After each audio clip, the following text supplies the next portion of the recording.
Buenos dias. Good morning, everybody. Thank you for being here with us and joining us on this important event for us and for the nation. My name is Hector Sanchez. I'm the chair of the National Hispanic Leadership Agenda, which is the coalition of the 45 most important national Latino organizations in the nation. And I'm also the executive director of LULAC. In the coalition is the space of unity, is the space where we all come together to define the policy priorities of the Latino community and present those priorities to Congress and to the administration. We also mobilize all over the nation for those priorities. Immigration and the DREAM Act have been at the very top of our national priorities for a very long time because of how important it is for our nation, but also how important it is for the community. We are on the brink of a government shutdown because the president and his party, which control Congress, have refused to negotiate in good faith and include in the spending bill legislative relief for Dreamers and TPS immigrants, whose life hang in the balance of congressional inaction. While Congress and the White House go back and forth, the threat of deportation becomes more acute for Dreamers who have called this country home for most of their young life. We are here, united, as 45 national Latino organizations, calling for a solution that will bring the Dreamers fully into the American life and give them the right to work, support their families, and continue contributing so much to our nation. We are here to tell you what we know. We know that deporting 800,000 people who live, work, and pay taxes in communities across our country will be devastating for our economy. We know that Dreamers stand to contribute more than $460 billion to the national gross domestic product in the next decade. We know that an overwhelming majority of people support letting them stay. We know that they are ambitious, bright, and work twice as hard because they have so much more to prove. We know that they are courageous and embrace our democratic values to organize and fight to stay in the only place that they know as home.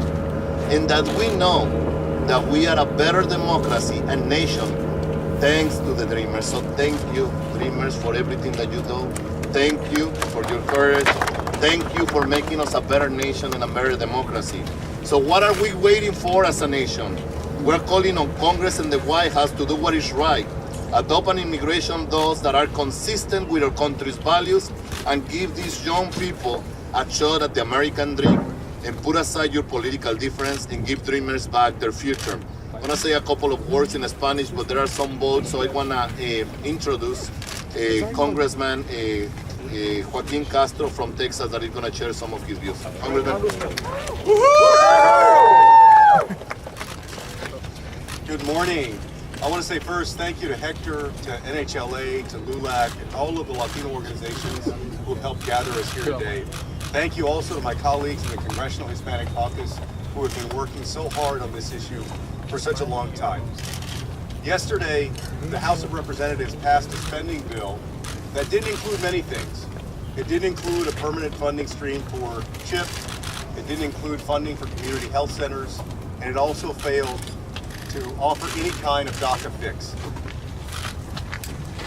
83% of Americans have said that they support allowing the Dreamers to stay in the United States because they recognize them as Americans. So my question is, what does it take for Congress to act when 83% of the American people, that's a significant number of both Republicans and Democrats, want Congress to take action on this issue, and yet Congress fails to do so? This is not a matter of convincing the American people what the right thing to do is. The American people know what the right thing to do is. It's a matter of getting Congress to act. And I know that folks have talked about a March deadline, but the fact is that every day that we wait, more and more of these young people become subject to deportation. In fact, about 122 every single day become deportable because of Congress's inaction. The president has said that he wants a DACA fix. Members in both parties in Congress have said that they want a DACA fix, and yet here we are with a government shutdown looming, and a DACA fix is nowhere in sight. As a Congress, we need to do better than that. We need to listen to the American people and take this issue head on, we also have to do right by the young people known as dreamers or DACA recipients. You know, a few days ago, I was on the House floor for a special order, and I was joined by many of my colleagues who spoke about some of the stories and the lives of the dreamers. And you see many of them here today. And when you listen to their stories and their lives, you realize that they're just as American as any of us here. You also realize that this issue is not just about Latinos. It's often in the American debate reduced to the idea that dreamers are all from Mexico.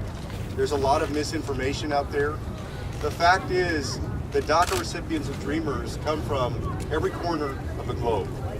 Folks from Asia, Africa, Europe, and of course Latin America. And that is why you see such strong support among many in Congress and also among the American people. So we're going to keep pressing today for Congress to take the right action and to come up with a DACA fix, because we can't wait any longer.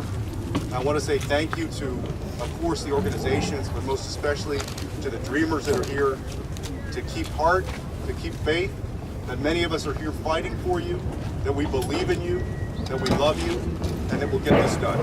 Thank you. Muchísimas gracias, congresista Castro. Puede ser un par de palabras en español. Hoy estamos aquí unidos como coalición. Somos la Coalición Nacional del Liderazgo Hispano. 45 organizaciones nacionales que estamos haciendo un llamado al país para decir ya basta. Ya basta de este extremismo antiinmigrante que está opacando la democracia en el país. Ya basta este extremismo antiinmigrante que está devastando las comunidades inmigrantes en nuestro país. Ya basta a políticas sin sentido, que no tienen sentido económico, no tienen sentido social, no tienen ningún sentido. ¿Por qué se está llegando a este extremismo? Entonces estamos haciendo un llamado al Congreso y a la Administración de que ya se tome una solución y que esta solución incluya a los soñadores, que esta solución incluya a estos jóvenes que tanto contribuyen a nuestra sociedad y que tanto contribuyen a nuestro país. Entonces este es un llamado de unidad. Vamos a seguir movilizándonos como organizaciones por todo el país y no vamos a parar hasta que veamos que haya una inclusión de los Dreamers y de los inmigrantes al país al que tanto contribuyen. Ahora voy a presentar a dos Dreamers que nos van a dar su visión de lo que está pasando y un aspecto personal de lo que han vivido. Quiero dar la bienvenida a Mónica Sibri y a Joseph Tugrillo de Nueva York y de Texas a que compartan sus historias.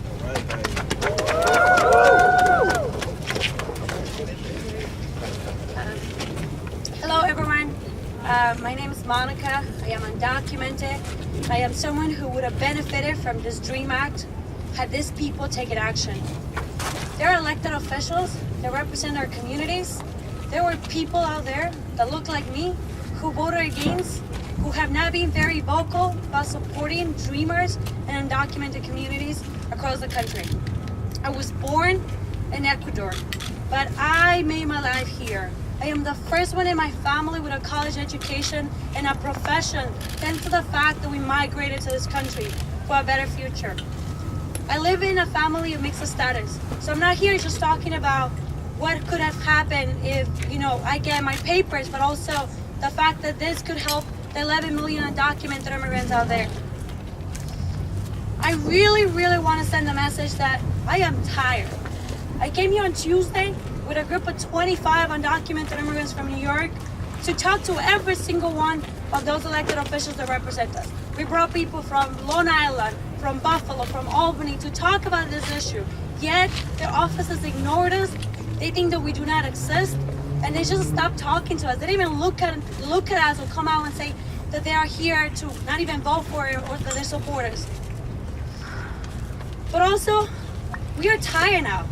We came in happy, we came in enthusiastic that we're gonna do something, and they're ignoring us, they're not paying attention. So what I'm gonna do next is I'm going to bring 50, 200, 250 more people, because they cannot ignore us, and we will not stop fighting. Lastly, en español, yo vivo con una frase que mi madre dice algún día. Y algún día va a ser muy pronto para nosotros porque no nos vamos a rendir.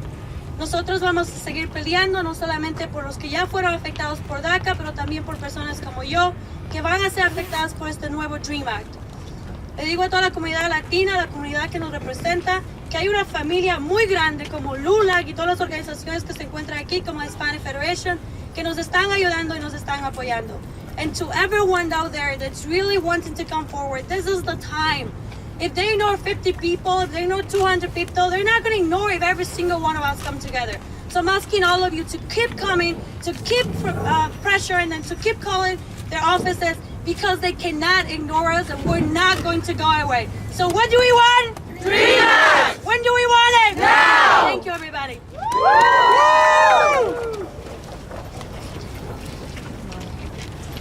Good morning, my name is Joseph Trujillo. I'm a junior from Texas A&M University, and this week, thanks to the League of United Latin American Citizens and the Hispanic Federation, I got the most humble opportunity to come here to Capitol Hill.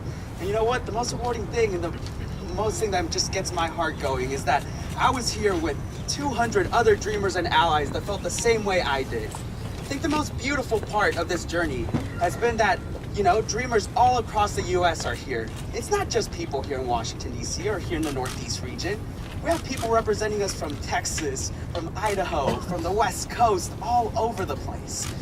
And it's just been amazing to hear every single one of these dreamers' stories and to relate to them and to feel for them. And while I've had some amazing opportunities here this past week, I've also learned something else that I really did not really put my mind into. And it's that our senators and our congressmen aren't hearing us. They open their doors, some even don't. And we've traveled hundreds and even thousands of miles to be here and to tell our stories. This is the first time I've been here on Capitol Hill. It's the first time I've been ever open to share these types of stories.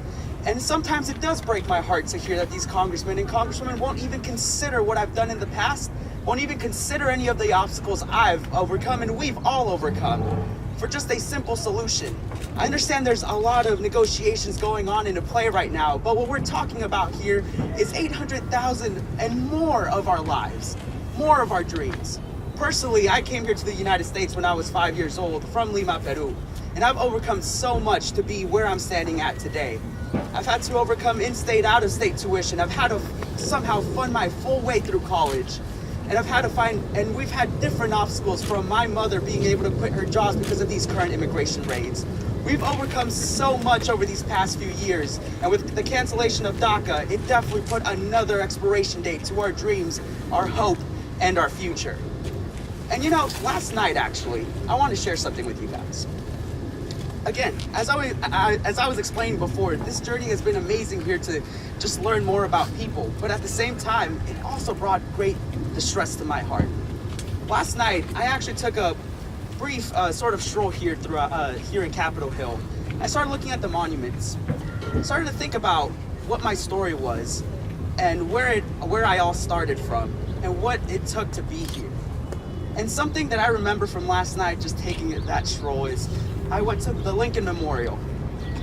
And with everything going on right now, there's times where my heart feels heavy and I don't really know where I should go next. And these sorts of things can cause issues to your mental health and everything. So last night I just sat down and looked straight at Lincoln. And I tried to look for some answers. I tried to kind of find a reason as to why I'm here and why I continue to fight. And of course, I got to read through some of history, and I, of course, did see that all men are created equal. And here in 2017, all women are created equal too. Yeah. Or 2018, I apologize about that. And I completely understand Lincoln's statement, and I hope that all the congressmen and congresswomen consider that in their hearts today. That no, we're not just a bargaining chip. That no, we're not just a statistic or a number. Every single one of us standing here today, and all the pictures that you see, is a different story, a different place, a different time. A lot of adversity and hardships that we had to overcome in order to be here today. And you know what? We've traveled hundreds and hundreds of miles, and I am not afraid to do this again, because I will not stop to the very last day until we get this DREAM Act passed, because every single one of us deserves that opportunity. And you know what? I've heard of people coming here to the United States when they were 1 year, 2 years, 5 years old, and they have never, ever given up. every single challenge that's been presented to them. They've always faced it with their head held high. They might not have citizenship, they might not have residency, they might not have any of these opportunities presented to them, but they made the best out of a worse situation. And the least that Congress can do is stick up for us and stick up for our dreams. Because we're not here to destroy America. We're not here to take anything away from anybody. Rather, we're here to make a more beautiful, a more promising society. And if any congressman or congresswoman is hearing me out right now, I want you to consider that within your hearts. And I just want you to think of every single one of us and every single challenge we've had to overcome. And I promise you, that vote that you will make tonight, or hopefully sometime in the future, you will not regret that vote. We will make you proud. And in the future, I hope to contribute as much to the United States economy, the United States society, as much as everyone here. So for all the 200 dreamers that traveled hundreds of miles to make this statement, I hope you heard us loud and clear. And it's that we want a clean DREAM Act, and we want it now. What do we want? DREAM Act! When do we want it? Now! And I hope you heard that loud and clear. Thank you. Thank you, Monica, and thank you, Joseph, and thank you all the dreamers for all the work and all the efforts and all the sacrifices that you are doing to make us a better democracy and make us a better nation. Now we have Abby Zapote. She's the National Vice President for Young Adults from the League of United Latin American Citizens, LULAC. Hi everybody, my name is Abby Zapote. I'm the LULAC National Vice President for Young Adults. For my family, this has been an issue that has been going on for the past 18 years. I came to the States when I was 7 years old in 1997. For my family, you would think that the 2016 election was the worst election of all time. But for my family, it was in 2008. When President Barack Obama was elected, my brother left our house to go celebrate, and he never came home. On election day in 2008, my brother was pulled over for not having a light on the back of his license plate, and he was arrested for not having a driver's license. That night, I don't think I slept a wink. That night was the night that I became an activist. That night was the night that I researched all the different organizations across the country to help me and help my family. That night was the night that I found LULAC.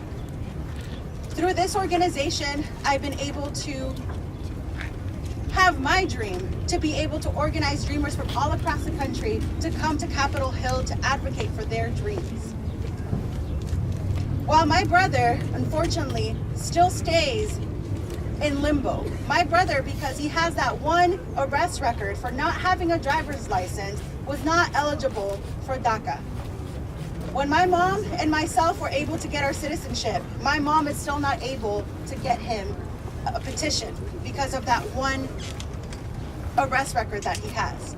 This is why it is so important not only to fight for our dreamers, but to also fight for all of the 11 million undocumented folks across the country.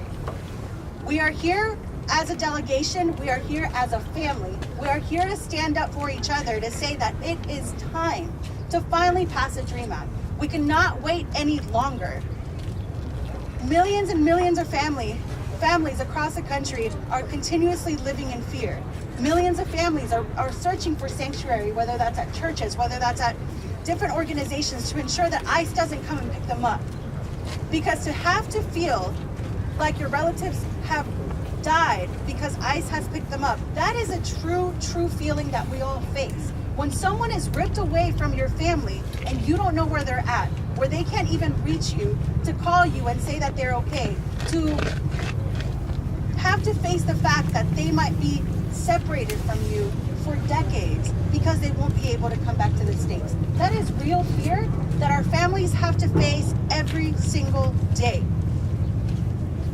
We brought all of our advocates here to Capitol Hill on this historic week. We are in the second civil rights movement, and everybody needs to know and understand that decades from now, people are going to be looking to us as the leaders. And we have to look back at them and say, why didn't you join us? The fight is not over. The fight is still continuing. We still have not reached a DREAM Act deal. And so when everybody goes home, and everybody that's watching right now, everybody needs to make sure that they call their Congress members to let them know that we cannot wait any longer. Every day that we don't act, 122 dreamers lose their status. If we want to talk about at-risk students and at-risk youth, these are people that are at risk of deportation, at risk of dying back in their countries. We need to ensure that we provide a legal path to citizenship for these folks that have been able to provide so much to the American fabric, so much to the different communities. Because as we've seen with all of the folks that came from all across the country, we are all doers. We are all people that want to help the community. I have not seen anybody just sit back and relax because they got a trip to DC.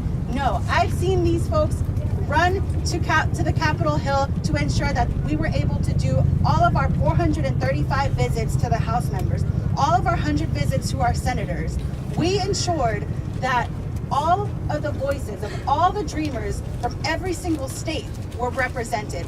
That is why it is so important to have your support to ensure that finally, we have a solution to a problem that has been going on for years. My last statement is, we have been in this movement for over 20 years. We have been fighting with all the energy that we have. And we're not tired. We are still young, we are relentless, and we will not stop fighting until we have a DREAM Act. What do we want? DREAM Act! When do we want it? Now! Thank you. Muchas gracias, Amy. And now we have Jose Calderon, the president of Hispanic Federation, a fantastic organization mobilizing on the ground, and he's also the co-chair of the Immigration Committee for NHLA. Jose. Gracias, Hector. Gracias. Familia, it is so good to be with all of you. In September of last year, in an act of extraordinary cruelty, President Trump decided on his own to revoke DACA and put the lives of 800,000 of our children at risk. He said then, all right, and I quote, and he has said on multiple occasions after that, don't worry, we're going to show our dreamers great heart and compassion. That's what he said.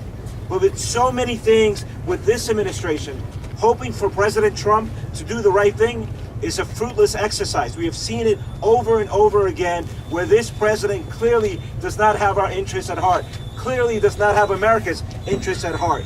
Over these past 4 months, this Trump-led Republican Congress has failed repeatedly to do the right thing for our children, for our families, for our communities, and for our nation.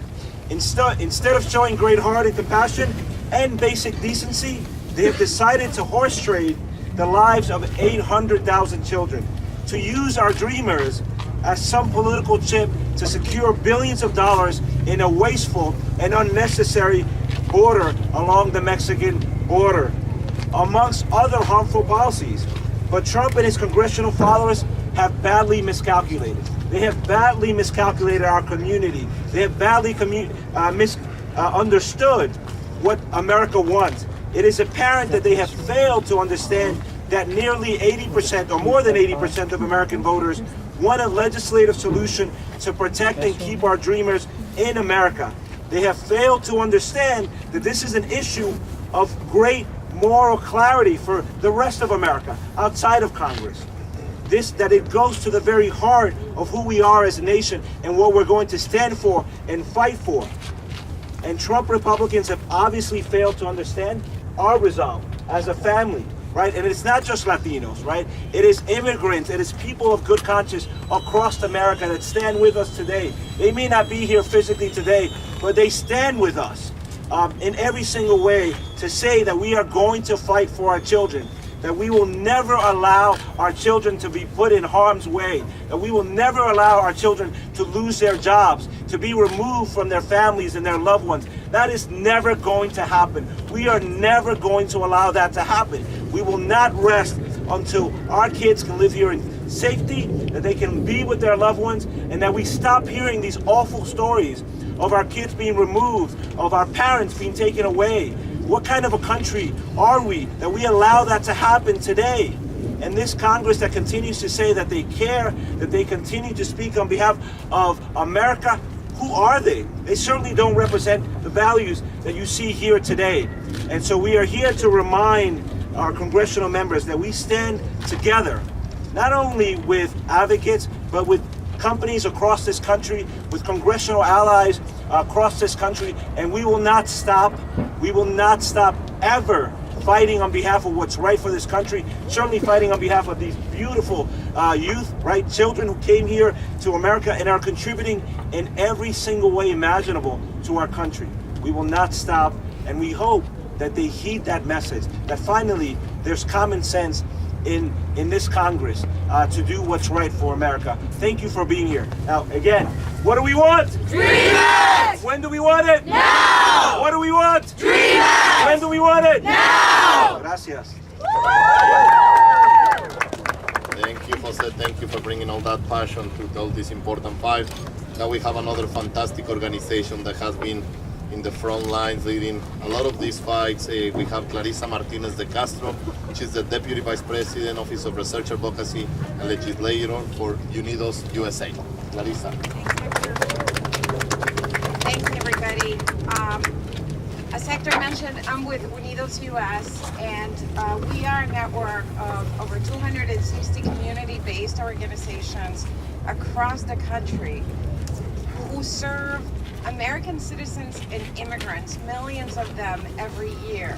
And this issue, the failure to address this issue, is affecting every one of those communities, regardless of whether those organizations provide services in education, in workforce development, in immigration, in healthcare. They are feeling, as they talk with families on the ground, the repercussions of inaction on this. But let me just say, this almost feels like if it were a movie, this be like Groundhog Day, right? It's like we've been at the brink of this many times. We've been staring conversations about a continuing resolution needing to avert a shutdown for many times. So as in Groundhog Day, I do hope that Republican leadership gets it right this time. And let me just make this clear. The reason we've had several continuing resolutions, the reason we're staring and are at the brink of a shutdown right now, it's because we are very close. It's ironic. The reason why we're staring at a shutdown is because Republican leadership is actually trying to block bipartisan agreements that have the votes to actually avert a shutdown. It's mind-boggling. Republican leadership is actually trying to block members of its own party that have worked to produce a bipartisan agreement, just like the president asked and that he said he would sign. And in the process of trying to block that agreement from moving forward, we have heard a lot of lies. We have heard members of Congress, like Mitch McConnell, like Cornyn, like McCarthy, say that there is no urgency to move on DREAM. They said the same thing about CHIP and other things before as well. But we know those things are lies, so they could at least do us the courtesy of being transparent about why they're blocking it. They're trying to block a solution. We have also, frankly, I am puzzled that people like Senator Cornyn, like Representative McCarthy from states like Texas and California, people who should be leading the way to get to a solution on this issue, are not only not leading, they're not even trying to get out of the way. They're actually aggressively trying to prevent members of their own party from getting a vote on this issue. That is mind-boggling. But let's be clear, those who are committed to this, and that means people from both sides of the aisle, are hitting the more than 80% of the American public who want to see a solution on this issue. They have stepped up, they have produced bipartisan agreements, and they have the votes. So they need to be allowed to go forward, and Republican leadership needs to stop blocking that from happening. The thing is that whatever happens today, the people who are forcing a brinkmanship of a shutdown are actually doing it to try to prevent a solution on relief for dreamers, and that has to stop. There doesn't need to be a shutdown, and we hope for the sake of our communities and for the sake of the country that it doesn't come to that. But let's be clear about who's stopping members from both sides of the aisle to resolve this. And so if there is a shutdown, it will rest solidly at the doorstep of Republican leadership. And again, we hope it doesn't come to that, because it doesn't have to come to that. And with that, I would say, none of our organizations leave our children behind. And I am energized by the fact that we have been here time and time again. This is a relay race, and you are seeing all the people that are going to continue this fight, not just for themselves, but for their families. Y con eso terminamos diciendo, ¿qué queremos? Dreamers! ¿Cuándo lo queremos? Ahora! What do we want? Dreamers! When do we want it? Now! Thank you. Muchas gracias, Clarissa. Thank you, everybody, for joining us today, and thank you for this constant pressure to make sure that we do what is right for our nation.